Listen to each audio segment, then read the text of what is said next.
بسم الله الرحمن الرحيم. الحمد لله والصلاة والسلام على سيدنا رسول الله وعلى آله وصحبه ومن والاه.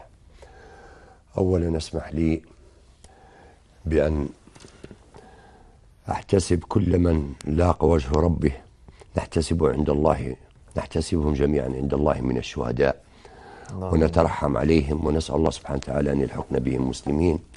وأسأل الله سبحانه وتعالى أن يرزق الشفاء لكل ابن من أبنائنا لاقى فقد عضوا من أعضائه أو أصيب في هذه خلال كل هذين العامين. كما أرجو أن تسمح لي أيضا أن أحيي أهل ليبيا عموما بهذه المناسبة الثانية لثورة فبراير، وعلى الخصوص مدينتي التي هي شرارة هذه الثورة، وأقول لهم: كنت من المفروض أن أكون معكم، ولكن حال المرض بيننا، وأسأل الله سبحانه وتعالى أن يريكم كل صحة، وأن يحيي كل أبناء بنغازي الذين أتابع في أعمالهم، سواء من حراسة المناطق أو حتى تنظيف الشوارع.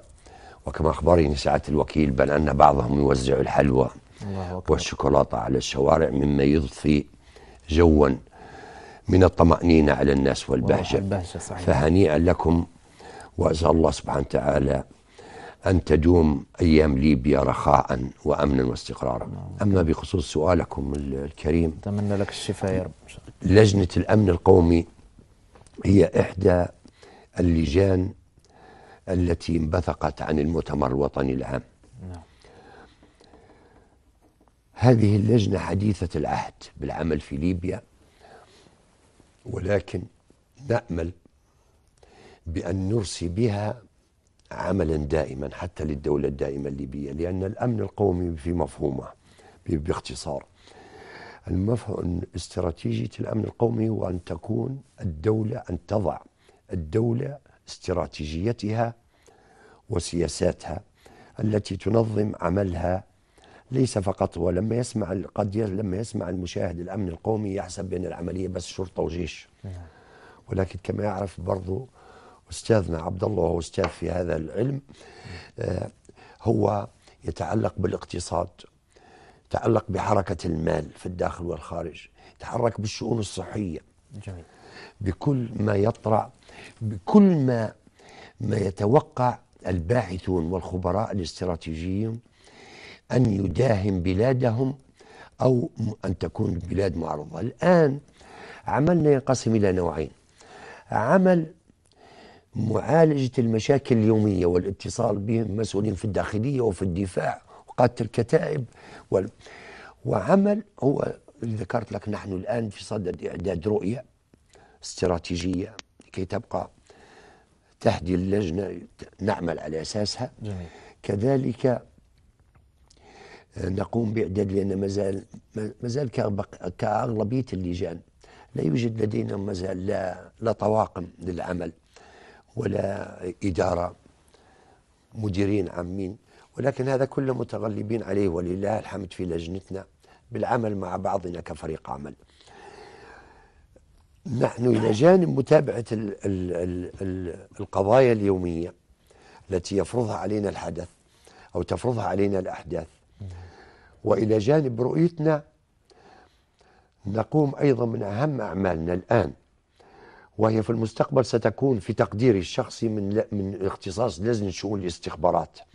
نحن مسؤولين الآن، أو مسؤوليتنا أيضا التعامل مع جهاز المخابرات العامة والمباحث العامة والاستخبارات الحربية، وهي كلها من أعمالنا. الآن جهاز المباحث العامة وزارة الداخلية في طور تأسيسها، ونحن نواكبها في ذلك. الاستخبارات الحربية والمخابرات العامة قائمة، ونحن على تواصل معها في حل المشاكل اليومية.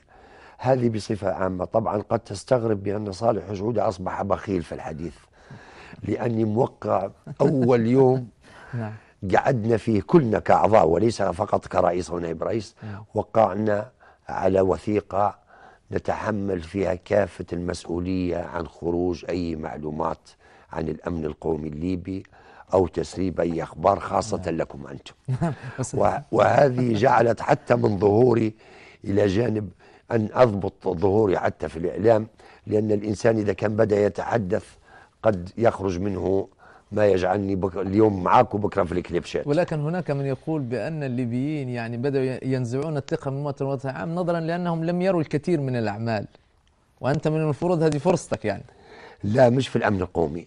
الأعمال اللي يبوهم الليبيين صحيح في الأمن، في لجنة شؤون داخلية مثلا مهتمة، هي أمامها وزارة الداخلية، وفي لجنة شؤون الدفاع صحيح. أمامها وزارة الدفاع والأركان.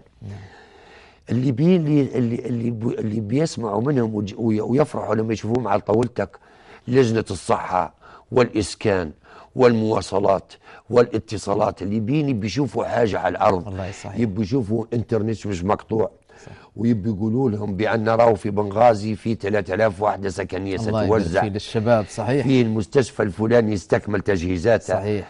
هذين اللي يبون.